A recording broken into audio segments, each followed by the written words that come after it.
Vancouver landlords are waking up to a new reality in 2025, and it's not pretty. For years, they held most of the power, the rents kept on going up, and there was a lineup of tenants ready to move into their unit. Now, well, things are different. Landlords are getting more desperate, and tenants are the ones who are dictating lower rental rates. This might be the first time in over a decade where tenants have the upper hand. About 2 months ago, I made this video talking about how Vancouver landlords are struggling, how they're facing higher mortgage rates and lower real estate prices. Well, ever since that time, things have gotten even worse. This is no longer about hypothetical losses of value on paper. No, this is actual drop in rental rates and landlords bleeding cash every single month.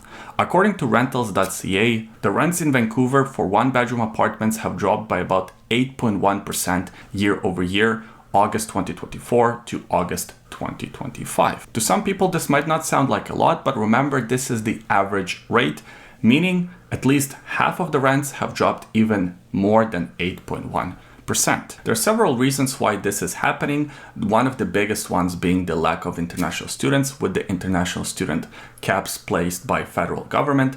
On top of that, we have some immigration caps, which affect the rental market in a very significant manner.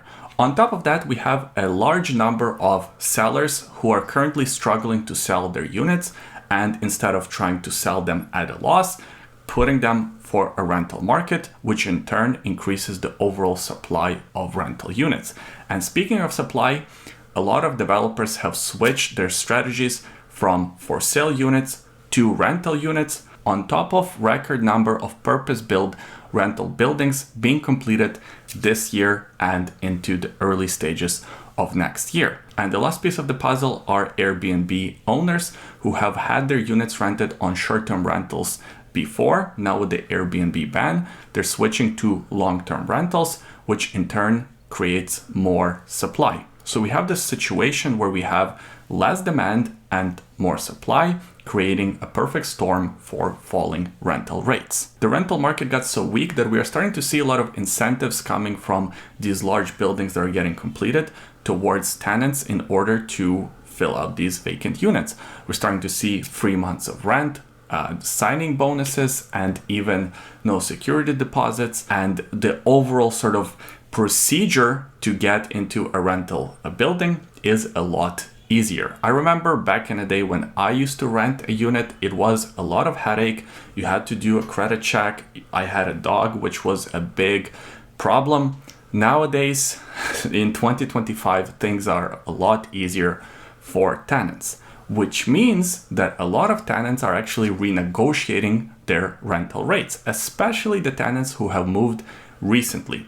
Because if you moved in last year, this year, on an average basis, your rent should be actually 10% lower, not the same as it was last year, and certainly not higher. I personally got quite a few phone calls from landlords talking about how their tenants are planning to move out because they were trying to renegotiate their rental rates, and the landlord just couldn't afford this lower rent, and the tenants decided to move somewhere else with more favorable terms. To add to the pain that a lot of landlords are already facing, BC government earlier this month announced that the annual rental rate increase is capped at 2.3% for next year, which is not great news if you're a landlord.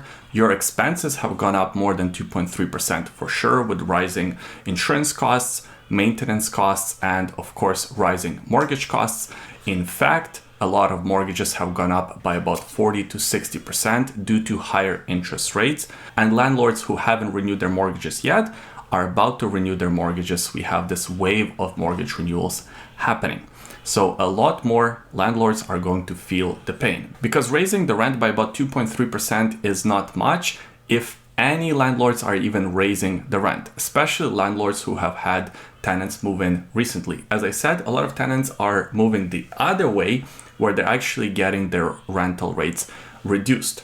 So if your rental rate got reduced by, let's say, 10%, it will take about 4 years to catch up to the current rental rates, or I should say rental rates from last year. if these rental rate increases will be capped at about 2.3%. And that's definitely not a situation that a lot of landlords want to find themselves in, especially since they're facing a much higher expenses bill at the end of the month. So a lot of landlords currently are facing negative cash flow and probably will be facing negative cash flow for the nearby future. But things could get even worse. And there are three different factors that could make the rental market even weaker.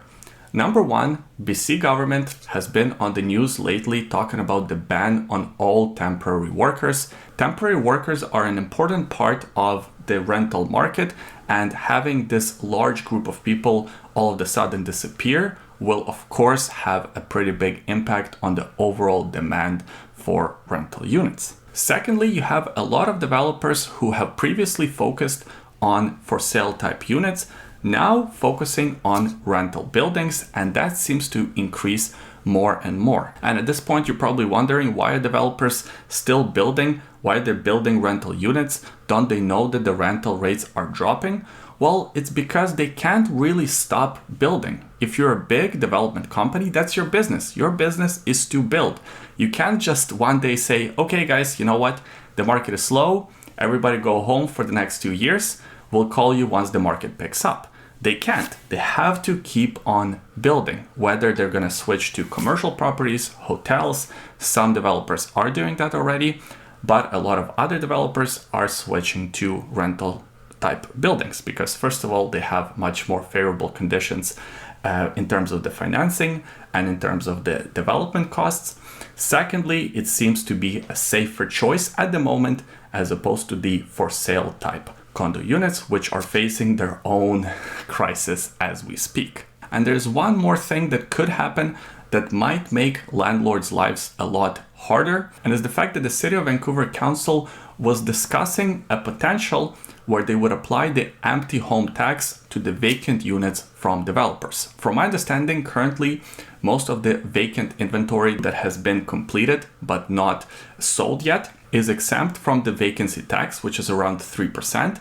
Well, they're talking about raising the vacancy tax to 5% and potentially including this empty home inventory into the tax, which will create an avalanche of new rental units on the market. Of course, developers wouldn't want to pay 3% or 5% vacancy tax on hundreds of different units. They will rent out these units at a discounted cost just to avoid this tax and of course to generate some cash flow in the meantime, which will add to the overall surge of inventory to the market and thus drive the rental rates lower still.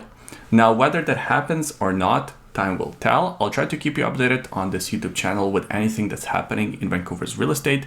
Please subscribe so you don't miss those videos when they do come out. I appreciate you watching this video all the way until the end. Please give it a thumbs up if you enjoyed it. And if you're looking for some real estate advice here in Greater Vancouver, feel free to reach out. My contact information will be linked below. Thanks for watching this one, and we'll see you next time.